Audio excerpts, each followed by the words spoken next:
조갑제 TV 시청자 여러분 안녕하십니까? 2020년 1월 22일 오전 8시 반입니다. 월간조선 2월로가 배달되었는데 여기에 아주 흥미로운 기사가 있어서 하나 소개해 드리려고 합니다. 배진영 기자가 쓴 것인데 판결문으로 다시 보는 3.15 부정선거와 울산시장 선거 개입, 정부와 선거 캠프의 공모, 경찰 동원 등에서 흡사하다는 내용입니다. 이게 문재인 정권으로서는 아주 모욕적인 기사입니다. 문재인 대통령이 가장 싫어하는 사람이 두 사람 있지 않습니까? 이승만, 박정희.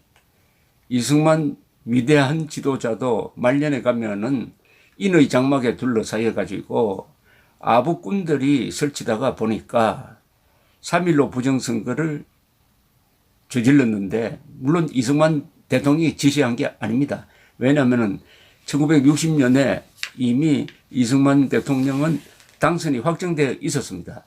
자기 라이벌인 조병옥 후보가 이 신병으로 사망했습니다. 그래서 유일한 관심은 부통령에 누가 되느냐였습니다. 부통령에 자유당의 이기붕 후보, 그리고 민주당의 장면 당시 부통령, 이렇게 대결을 했는데, 왜 그러면은 부통령까지 이렇게 부정선거를 해가지고 당선시켜야 하느냐 하면은, 당시에 자유당에서는 이승만 대통령의 건강 등으로 해가지고 유고가 될 때 자연히 헌법에 따라서 부통령이 후계자가 되는데, 그러니까 후임 대통령이 되는데 장면이 되면 큰일 난다. 그럴 가능성을 원천적으로 차단해야 되겠다. 이런 판단에 의해서 이 부정선거가 이루어졌는데, 이 부정선거를 지휘한 사람이 누구냐 하면은 최인규 당시 내무장관이었습니다. 이 최인규 씨에 대해서 여기 이 월간조선에 자세히 소개가 되어 있는데, 이 최인규 씨는 결국 사형이 되었습니다. 이 최인규라는 분이 왜 사형이 되었느냐 하면은, 흔히 4.19 이후에 사형되었으니까, 4.19에 책임을 졌으니까 4.19 때 발포를 해가지고 학생들을 죽게 했다, 이렇게 오해를 하는데 그렇지 않습니다. 4.19가 났을 때는 이 사람이 내무장관이 아니었어요. 물러났습니다. 부정선거를 지휘했다고 해가지고 그렇게 된 겁니다. 부정선거. 이거 지금 문재인 정권 조심해서 들어야 합니다. 정권을 유지하기 위해서 부정선거를 저지르면은 사형된다는 게 우리 헌정 질서 속, 헌정의 역사 속에서 하나의 이정표로 적혀 있습니다.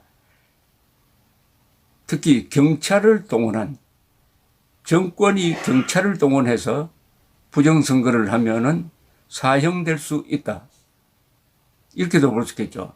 정권이 경찰을 통해서 부정선거를 하는 과정에서 라이벌을 수사해가지고 잡아 넣으려고 했다. 그런데 이런 사실이 밝혀져가지고 지금 검찰이 수사를 하고 있는데, 이걸 방해하면은 또 가중처벌이 되는 거죠. 그러면은 책임자를 두 번 사형시킬 수는 없고, 어쨌든 엄중한 처벌을 받게 되는데, 이 배진영 기자는 지금 일어나고 있는 이 울산 부정사건과 유명한 3.15 부정사건이, 부정선거가 유사점이 있다는 겁니다. 유사점이. 끔찍한 비교 아닙니까? 그런데 사실 유사점이 있죠. 어떻게 보면은 3.15 부정선거보다 울산 부정선거와 이것을 수사하는 검찰을 이렇게 괴롭히는 이 문재인 정권의 행태는 더 위험합니다. 국가를 기준으로 해서는 더 위험할 수가 있습니다. 우선 최인규 씨는 아주 경기도 광주 출신인데, 미국에서 공부를 하고 와서 외자청장이 되었다가 교통부 장관 되었다가 내무장관에 임명이 되었는데, 아주 젊은 나이였어요. 40 전후였습니다. 이분이 왜 그러면 부정선거를 했느냐 하는 데 대해서 자신의 심정을 밝힌 글이 있습니다. 이분이 5.16 나고 나서 이제 사형을 기다리게 되었습니다. 사형을 기다릴 때 글을 쓸 수 있는 기회를 주었어요. 그래서 사형 집행되기 한 달 전에 한 달 동안 열심히 집중적으로 자신의 회고록을 썼습니다. 그 회고록에 아주 재밌는 대목이 있습니다. 자기는 부정선거를 소신 있게 했다는 겁니다. 왜냐? 한국의 공산화를 막기 위해서. 그 계기가 된 것은 1956년 대통령 선거였습니다. 그때도 신익희 후보가, 민주당 신익희 후보가 선풍적인 인기를 모으다가 투표 한 일주일 전에 심장마비로 돌아가셨어요. 그런데 투표를 해보니까 죽은 신익희 후보 표가 너무나 몇백만 표가 나왔습니다. 그리고 전향한 공산주의자죠. 진보당의 조봉환 표가 그렇게 많이 나왔어요. 이걸 보고 최인규 씨는 이렇게 느꼈다는 겁니다.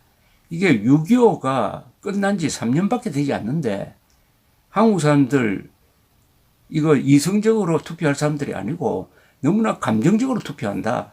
죽은 사람에게 이렇게 몰표를 던지는 것, 더구나 전향 여부가 불투명한 공산주의자에게 이렇게 몰표를 던지면은 이거 이대로 두다가는 선거를 통해서 한국이 공산화될 수도 있겠구나 하는 전율을 느꼈다는 겁니다. 그래서 이승만 대통령이 아니면은 대한민국은 공산화로 갈 수 있다. 선거를 통해서 공산화가 될 수 있다.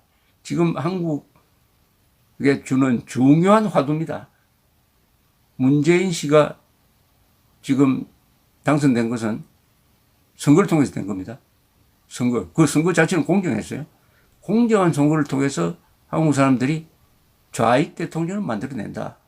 그것도 이런 근사한 대중 민주국가를 만들어 놓고 이런 한국 사람 믿을 수 있느냐 하는 생각을 연상시킵니다. 그래서 총대를 메고 이제 최인규 씨가 외무장관이 막강한 권한을 가지고 있었습니다. 지금 뭐 행정안전부 장관하고는 차원이 다릅니다. 서울을 뺀 지방 관할하고 그다음에 특히 경찰을 관할하고 있었습니다. 당시에는 경찰이 막강했습니다. 경찰을 견제할 수 있는 정보기관도 없을 때였습니다. 검찰도 약할 때였습니다. 그래서 이 경찰을 동원해가지고 경찰 간부들에게 감옥 가도 내가 간다. 소신 있게 부정선거를 하라 해서 3.15 부정선거가 이루어진 거죠. 그러니까 정권과 경찰이 짰습니다. 요게 지금 울산에서 일어난 정권과 경찰의 합작 부정선거라는 점에서 정확하게 일치합니다.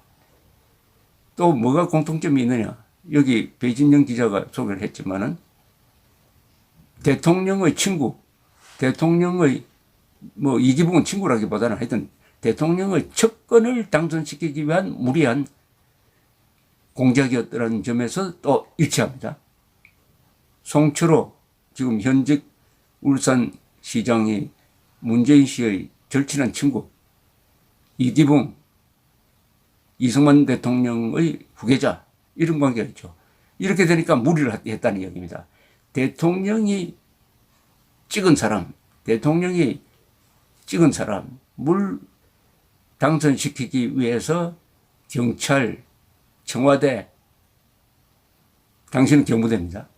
무리를 했다. 요 점도 또 일치를 합니다. 그 다음에 선거 캠프와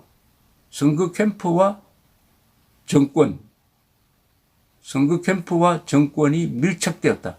그러니까 청와대와 송철호 선거 캠프가 서로 협조하면서 정책도 개발해주고 하는 식으로 밀착되었다는 점에서도 공통점이 있어요. 그럼 어떻게 되느냐? 문재인 정권은 두 가지 점에서 3.15 부정선거보다 더 위험합니다. 하나는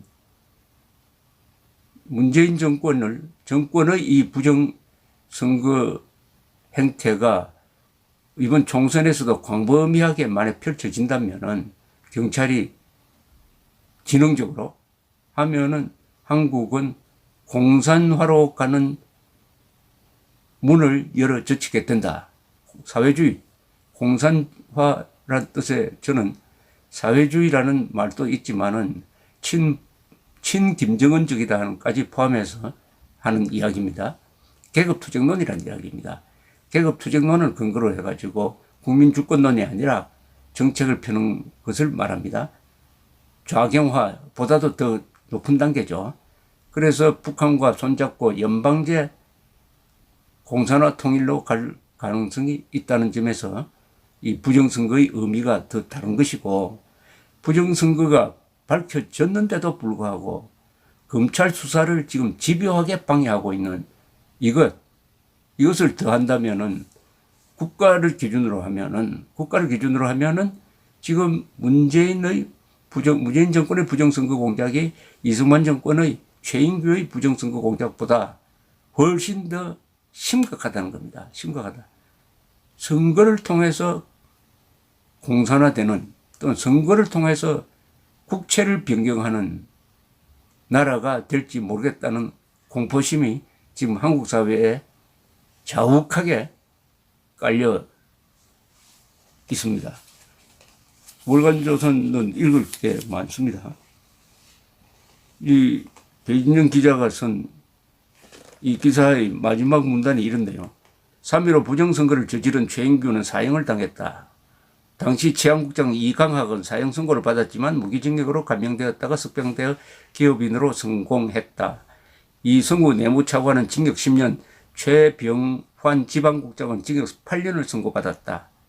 비록 소급 입법에 의하여 그리고 군사정권 하의 혁명재판소라는 비상법원에 의해 처단된 것이기는 하지만 적어도 그들은 민주공화국의 선거제도를 파괴한 데 대해 준엄한 처벌을 받았다. 반면에 지금 울산시장 선거 개입 의혹을 받고 있는 황운하 전 울산지방경찰청장은 대전지방경찰청장으로 영전되었다가 이번 4.15 총선에 출마하겠다고 나섰다. 송병기 울산경제부시장도 총선에 출마할 것으로 알려졌다. 청와대의 울산시장 선거 개입 의혹을 수사 중인 검찰은 지난 1월 10일 법원으로부터 압수수색 영장을 발부받아 청와대 자치발전비서관실에 대한 압수수색을 시도했으나 청와대의 거부로 좌절되었다. 이거 완전히 공무집행방이죠. 문재인 대통령이 1월 7일 신년사에서 올해 4.19 혁명 60주년과 5.18 민주화운동 40주년을 맞으며 3년 전 촛불을 들어 민주공화국을 지켜냈던 순간 정신을 되새긴다고 한 것이 무색해지는 대목이다. 이 정권 사람들은 석 달 후 무슨 낯으로 4.19 영령들을 보려는 것일까? 참 아픈 지적입니다. 아니, 지금 한국에서 벌어지고 있는 이 좌익 정권의 국채 변경 시도는 그 책임자가 최인규의 운명을 따르게 될지도 모른다는 점에서 목숨을 걸고 하고 있다, 이렇게 보여집니다. 문재인 정권 사람들, 많은 사람들이 지금 목숨을 걸고 이 부정선거 공작 또는 공수처라는 헌법에도 근거도 없는 불법 수사기관을 만들고 있다. 이 자중자애하라고 제가 부탁할 정도의 수준을 훨씬 넘었다고 보여집니다. 요사이 조갑제 TV 회원 가입에 많은 분들이 호응해 주셔서 대단히 감사합니다. 더 열심히 교양 있는 채널을 유지해 가면서 오늘 이런 이야기 말고도 좀 느긋한 이야기, 흐뭇한 이야기를 전해드리도록 노력할까 합니다. 감사합니다.